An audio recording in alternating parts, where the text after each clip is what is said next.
There are 3 types of walk-ins, and pretty much everyone alive, pretty much, not 100% of the people, but pretty much everyone is a walk-in. So which one are you? Let me know in the comments below once you listen to the 3 main categories of walk-ins. The first one is perhaps the stereotypical walk-in, the OG walk-in that most people will think about when we talk walk-ins. That is normally where there's a traumatic injury, maybe an illness, maybe a person has a near-death experience even, and then they wake up or they recover somehow, and they're a different person when they recover. Different, and this is what I mean by different. I have a very close person in my life who knows that she's a walk-in. Her family knows that she's a walk-in. They describe her as being a totally different person to the one who went in for a surgical procedure. The surgical procedure went very wrong. She actually ended up dying on the operating table. She woke up, long recovery period, but who recovered was a brand new soul. She knows that. She has very little memory of the life before this one. So this is the category 1, the OG walk-in. The original type that we always used to think of when we spoke walk-in was where one soul would leave and another one would come in. The traditional concept. And this particular person that I know who is a walk-in, even her family knows this is not the same person. For example, the foods that she liked, the things that were important to her, the things that mattered to her, the type of people she resonated with and got on with, her sense of humor, everything was a different person. And the beauty is that the person who's in the body right now is an exquisite human being. The person that was in the body, I never got to know her. Apparently, she was also a very, very beautiful being. So the family gets really to adjust to a new kind of sister and daughter who is now in the body. What an interesting experience. I wonder if that's happened to you or anybody that you know. That's a very intense experience of a walk-in, but that's category number 1. It normally needs a trauma event to unlock the soul from the body, because a soul doesn't just leave a body. Normally a soul requires some kind of a death experience, which is why this often can occur in near-death experiences as the one soul kind of detaches from the body and the other one comes in. This will always be with soul agreement though. And the reason that a soul will leave the body is normally because I'm done. That soul's going to go, I'm done. I've learned what I needed to learn, or I'm not learning what I came in to learn. So the trajectory, the plan for this life is not going to plan. So I'm going to pull the plug. So when it appears that that life is just not going how it was meant to, the soul is going to pull the plug. The interesting thing about category number 1 is that it can sometimes occur just in a dream. Like a person, I've had this before where somebody said to me, I know that I am that OG walk-in, the original description of a walk-in. I know that that's who I am. I'm category number 1, but I never had a trauma event, but I did have a really crazy dream where there was this loss. She said I could feel this tugging, this pulling out of the body. I could feel the insertion. I could feel all the people talking. So it's normally in a trauma experience that the original soul will leave. But here's an interesting question. Why would a new soul come in? Well, it's kind of like this. Imagine if you've got a home and you say, well, I'm just going to leave my home, just out. But you live in an area where not only is the home beautiful, but where so many people want to live. Somebody's going to come in and say, please, can I have your home? Please, can I live there? If you don't want it, can I please have it? It's essentially that. You see, we've become very ungrateful for the lives that we have and for the front row seats that we have to the ascension event that is undergoing right now. Not only is this about our personal ascension, and even the planetary ascension, which is a huge celebration.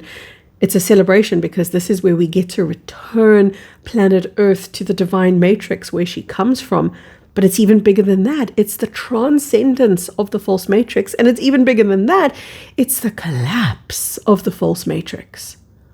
There are so many people working behind the scenes, not just the human beings on planet Earth, so many beings working behind the scenes, collaborating together to hold space for this to happen, to guide and to support and to enable what's taking place to take place. So when a seat becomes open or a house becomes opened, one of those souls will rush in and collaborate with the existing soul that's perhaps wanting to exit, and they'll have an agreement between themselves. The second type, I think this is where most of you are going to recognize yourselves as a walk-in. The second type of walk-in is where you're born and you're coasting along, but then suddenly, instead of a whole new soul coming in, more of the existing soul comes in. That's the second type of walk-in. So in a sense, it's like your own soul walks into the body more deeply, or it anchors in more fully. Sometimes this can be very gradual. So we'll call this then a gradual awakening. Sometimes this is very instant.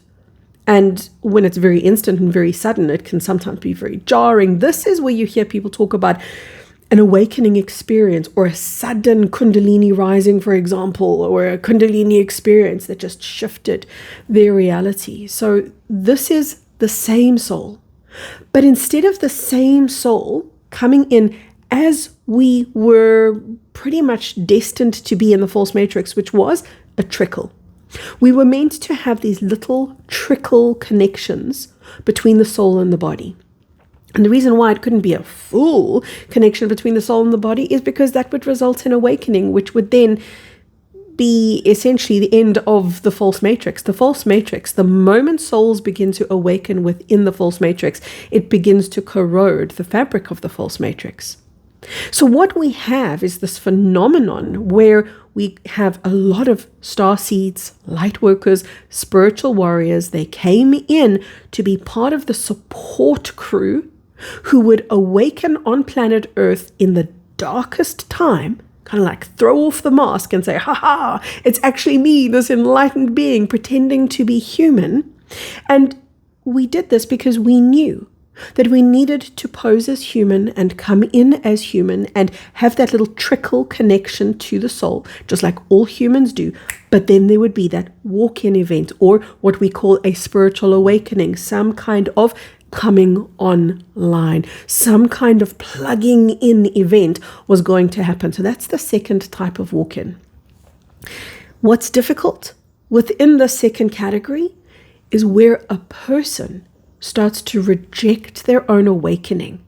This is the hardship and difficulty that a lot of people go through, where their awakening comes in, and instead of embracing the awakening and holding gratitude and reverence for what's taking place, they see it as a punishment because they're very entrapped still in the victim consciousness, which is so pervasive in the false matrix, very entrapped by the programs of the false matrix. So whilst the awakening is happening, they're almost self-sabotaging and trying to shut down the very awakening that's come here to liberate them from the false matrix. And by the way, we always knew that that was going to happen. So we've had contingency plans. When I say we, I'm talking about the multiple light workers and starseeds who came to this planet with this mission to support the awakening of humanity by being the awakening. This is our awakening event.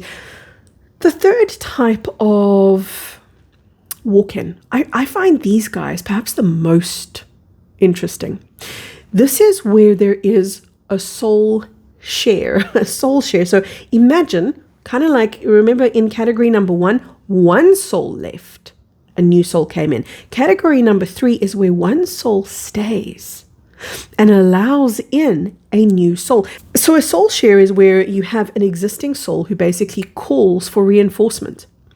The one who answers, the soul who comes in and says, okay, so you're not going to leave, but you're calling for a level of reinforcement. I really want to come in and have an experience, so we'll do this together. The soul share creative, it might sound like, oh, that sounds like a nice plan, but that's really difficult for the person experiencing the soul share, because they almost feel a little bit like, who am I? They may waver from one personality to the other. They may experience themselves as two different types of people, or two different levels of awareness or two different levels of consciousness. There's very important rules, you could say, that need to be adhered to here, and that is that the two souls need to be from the same monad, which is the same oversoul. And that's a really great segue for me to actually describe to you a question that I think a lot of people are going to ask, and that is, well, what exactly is a soul? There is the body. Think of it like this. I'll create a visual for you. There is a body. Think of the body as a seed within this beautiful fruit that is the soul. The soul is comprised of multiple densities or multiple layers of energy. These we would call the multiple energy bodies of you. The totality of all of these energy fields is the soul. The soul is multidimensional. The soul is still connected to God. So when people say, oh, my soul is wounded, you know, you've heard people say that, right? Like, my soul is hurt, my soul is confused, my soul is broken. No, what you may mean is my human is broken, my ego is wounded, my ego is confused. Your soul is not. Your soul is the part of you that exists in infinite wisdom and infinite love and is infinitely capable of healing itself. The soul is not wounded. The connection between the soul and the body is what was tampered with and essentially disconnected to the point of near dormancy when we came into the false matrix. Most of the people who came into the false matrix, the original entrance to the false matrix, they came in almost, dare I say naively, it's possibly the wrong word, but nonetheless, they came in imagining this was going to be a lot easier than it was, but they landed up getting stuck in the false matrix. The false matrix landed up getting trickier and trickier. Timeline wars occurred that started splintering people from their own family groups, and people began not just to lose connection to themselves, but to their support groups who'd come in to work with them. It was a disastrous event where we looked at what was taking place on planet Earth and realized, no, there are too many people getting trapped there. There are too many people getting lost there because they're getting separated from their soul. Not severed completely, but severed to the point of near dormancy. That's why I described the trickle earlier. So the soul exists in a godlike state, but around the soul. So it's almost like now I'm describing to you something that's a little bit more akin to Russian stacking dolls, right? The human body is in the middle of all of this. Isn't that beautiful? Because doesn't that then remind you, wow, my soul surrounds me and is within me. And more importantly, I am within my soul. I am cushioned within my soul. We've lost our ability to connect to the energetic presence that we are, that is the soul. But as that's coming back online now through these walk-in experiences, we can now start to interact with the energy field that we are. Here's a really interesting point. Remember I said that there were those people who kind of stood in their own way, self-sabotaged their own awakening, attempted to unplug themselves while their soul is busy plugging them in. There is that phenomenon. There are also people who haven't yet had their walk-in experience. We have a name for those people. So now I'm actually talking about the fourth. Remember I said towards the end I'll go into the fourth type, and well, here it is. The fourth type of walk-in is what some people call an NPC. Now I know I've got a lot of you scratching your head because you're going, no, I know what an NPC is. An NPC stands for non-playable character. It's a terminology that describes basically an empty shell. And that's really what an NPC is. They're the guys that populate video games where you're the main character, but you've got these background people. That's essentially what an NPC is. Real estate is so prized on our planet at this time, there are no empty shells. As in, there are no vacant buildings. This is such a gift to be alive right now.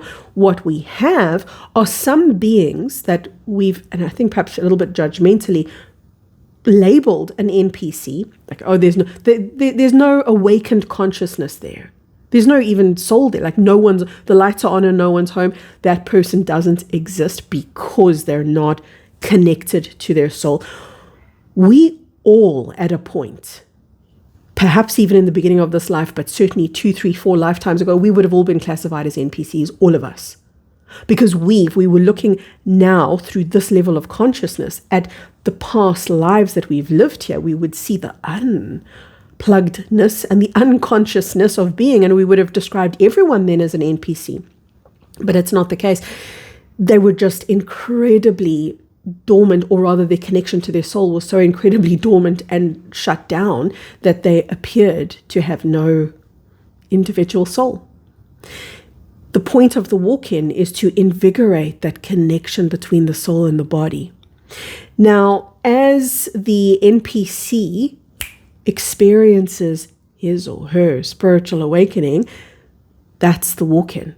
So there are some people that appear to be so unplugged because their soul, and go back now to category number 2, these people would normally be awaiting that soul walk-in where more of the same soul comes in. Now, I know a lot of you are going to ask me, tell me more about number 3, category number 3. That was a really interesting thing, and I just kind of briefed on it where I said there's an existing soul who basically brings in another part of the soul monad, part of the oversoul. And that's why I started talking to you about the soul and describing more about what the soul actually is, so that you can understand that your soul has a soul. That's the monad, or another word for it is an oversoul. Your oversoul, just so you know, also has an oversoul. So your monad has a monad, has a monad. Your oversoul has an oversoul, has an oversoul. These are collective souls. And within a soul collective, there are multiple beings that are going to really resonate because they're of the same essence. They're of the same totality, you could say, until eventually we get back to God. God is the ultimate oversoul. God is the ultimate monadic experience. So the walk-in is you bringing either a new soul in, a second soul in, well, that was number 3. And number 2 is where you're bringing in more of your own soul. So that was what was once a trickle suddenly becomes this supercharged, way more activated cosmic consciousness. And that's when people get these gifts coming online. They don't know what to do with it. They suddenly don't know who they are anymore. They're questioning everything about life. So are you number 1 or number 2 or number 3? Let me know in the comments below. I'll pin a video for you over here that I feel, if you haven't watched this yet, go and watch this. This is about the 144,000 chosen ones. It's a great conversation to have right now. And if you've already watched this one, definitely go watch this on lightworkers.